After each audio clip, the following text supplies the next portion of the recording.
Hey, everybody, it's Jeremy Osterberger with BIC Magazine. Today, I'm joined by Patrick Jankowski, Senior Vice President, Research and Regional Economist at the Greater Houston Partnership. Hey, Patrick, thank you so much for being here. Great to see you. Jeremy, it's good to see you again. It's been a year, and wow, what a year it's been. You know, Patrick, it's funny. Brad and I were talking earlier. My coworker Brad and I were just talking that you and I were the last physical face-to-face interview that I was a part of, and it was just a couple weeks before, I guess, the COVID crush really came about, especially in the Houston area. So amazing, Patrick. This is our milestone. We'll have to do this every late March from here on until the end of time. How about that? Sounds good to me. So, Patrick, you've been following the Houston's regional economy since 1981. Your resume is pretty long. We won't go into all of it, but let's get right into your expertise, which is this ship channel, this Houston regional economy, and I want to get right into it. The last time we talked to you was in March of 2020, and COVID was just starting to own all the headlines. So, where is the Houston area economy 1 year later? We are better than we were 6 months ago, but not as good as we were 12 months ago. I mean, during the downturn, we lost over 2 months. We lost 361,000 jobs in March and April. You know, I said that I've been studying this economy since March of 81. My first recession was the oil bust. In the oil bust, we lost 221,000 jobs. The one just prior to this, the Great Recession, we lost 122,000 jobs. The bust that we had that started March and April, we lost more jobs in March and April than we lost in the two previous worst recessions combined. Wow. So what's the insight into what's happening more in the refining and petrochemical side of the marketplace, Patrick? We're starting to see things pick up. We got down pretty low during the worst part of the pandemic. Utilization rates fell for the refining side, fell to the 70s. No one was driving, so no one was consuming gasoline, so the refiners had to cut back. We were doing pretty good. We got up to the mid 80s just prior to the freeze that we had in mid-February. Mid-February, the week immediately afterwards, on the Gulf Coast, refining utilization actually dropped down to around 40%. It started to recover since then. We're back up in the upper 70s for refinery utilization along the Gulf Coast. Still have some outages, still some things that need to be dealt with. But we're not like we were prior to the pandemic. I mean, we had some really good months there. We had some months where we were running over 90%. God, everybody loves to run over 90%. It's hard to get there, but we were doing real well. Now my concern is that everyone's talking about, have we seen permanent demand destruction for gasoline? Yep. Two factors are working there. One is, actually not just two, multiple factors. One is we're talking about this hybrid work environment that when we do report back to the office, we won't be going back 5 days a week. Mm-hmm. And so if you're staying home 2 of those 5 days, there's less gasoline consumption.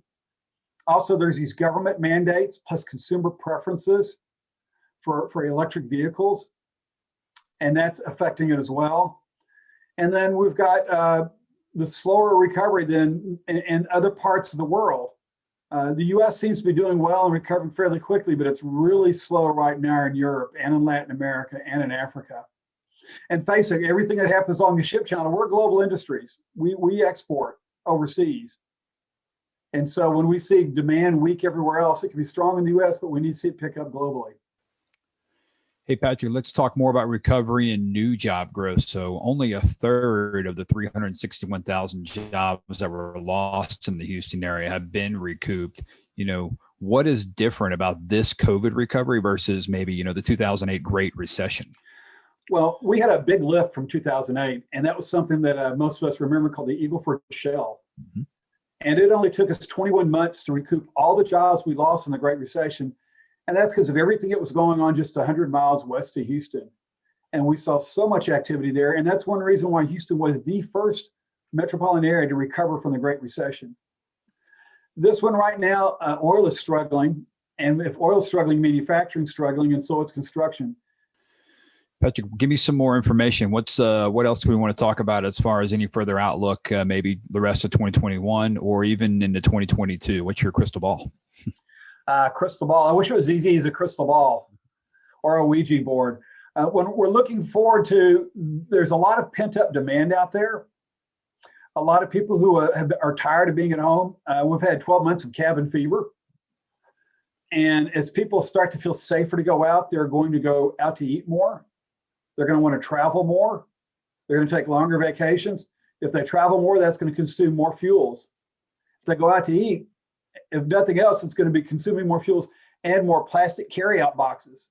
I mean, residential construction is still going on strong, so it's going to keep up that demand for the PVC that goes into the pipes and so forth. And so the outlook is looking better. It looks a lot better than it looked even 3 months ago.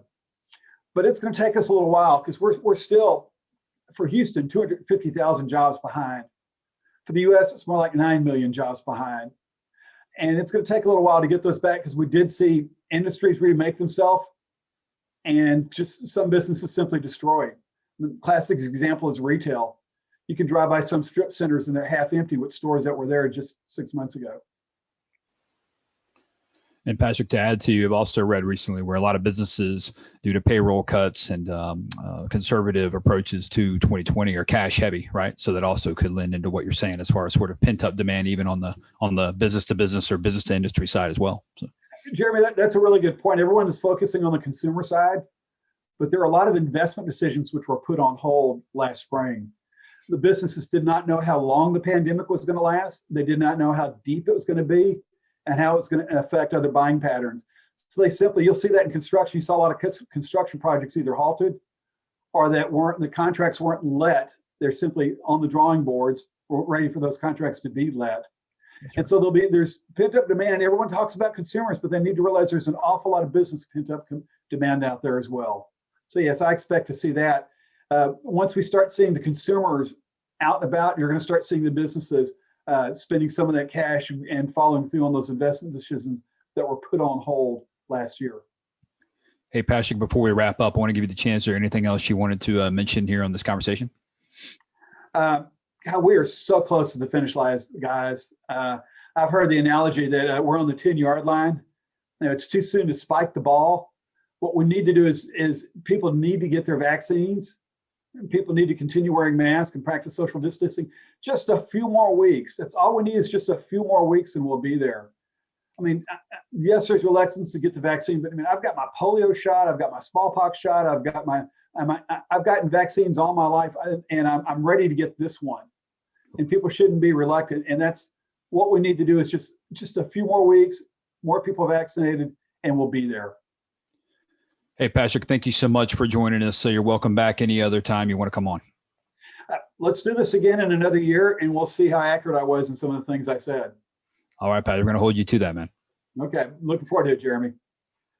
Patrick, we thank you so much. And for everyone watching, we're so grateful for our audience. Please like and share this recording with colleagues. And for more industry videos and podcasts, visit bicmagazine.com. If you're interested in reading more from Patrick and the Greater Houston Partnership, visit houston.org. Remember, it's what we do together that counts.